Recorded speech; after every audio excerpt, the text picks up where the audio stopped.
এই গরমে আগুনের পাশে শ্রম দেন যারা, তাদের কষ্ট সবচেয়ে বেশি। তারা জানান চোখ সহ শরীরে বাঁধছে নানা অসুখ। আরও জানাচ্ছেন মাহফুজা মোসলেহি। প্রচণ্ড এই গরমে প্রতিদিন রাজধানীর হাজারো নারী তার কর্মস্থলে ছোটেন শরীরের ঘাম ঝরিয়ে। তাপদাহ উপেক্ষা করে জীবিকার তাগিদে তবু তাদের ছুটে চলা। কর্মস্থলে যেতে পথেই নয়, ভোরে ঘুম থেকে জেগেই রান্নাঘরে চুলার তাপে পড়েন কর্মজীবী মেহেরুন্নেসার মতো আরও অনেকেই।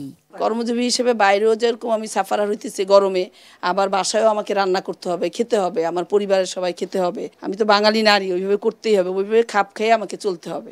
সামাজিক ও পারিবারিক নানা বৈষম্যের শিকার রেখা বেগমদের গল্প কিছুটা আলাদা। আমরা তো গরিব মানুষ, আমরা তো চুলার পারে না থাকি, এত কষ্ট রোদের মধ্যে না করি, তাহলে খামুখী ছেলে মেয়ে করে খাওয়ামুখী। রোদে তাপমাত্রা বেশি, তারপর আগুন চুলা, এনে দুটা লোক আমরা খাটাখাটনি করি, আমরা জনগণকে খাওয়াই সেবা পাই, আনন্দ পাই। টাকা পয়সা বড় কিছু না, টাকা পয়সা দিয়ে কি করবো, মানুষ খেজমত করে পার হয়ে যামুগা। তীব্র গরমে ঢাকার রাস্তায় হোটেল, রেস্তোরাঁ, এমনকি ভাসমান খাবারের দোকানগুলোতে চুলার আগুনে যাদের পেট চলে তারাও আছেন চরম দুর্ভোগে। শারীরিক কষ্টের পাশাপাশি রোগাক্রান্ত হচ্ছেন অনেকেই।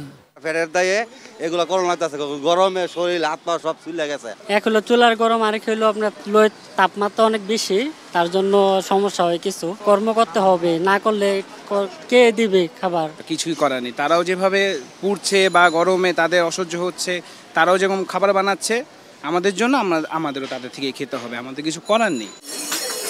কাঠফাটা রোদ আর দগদগে আগুনে শ্রম দিতে দিতে কামারপাড়ার শ্রমিকদের ক্লান্তিও বাড়ছে দিন দিন।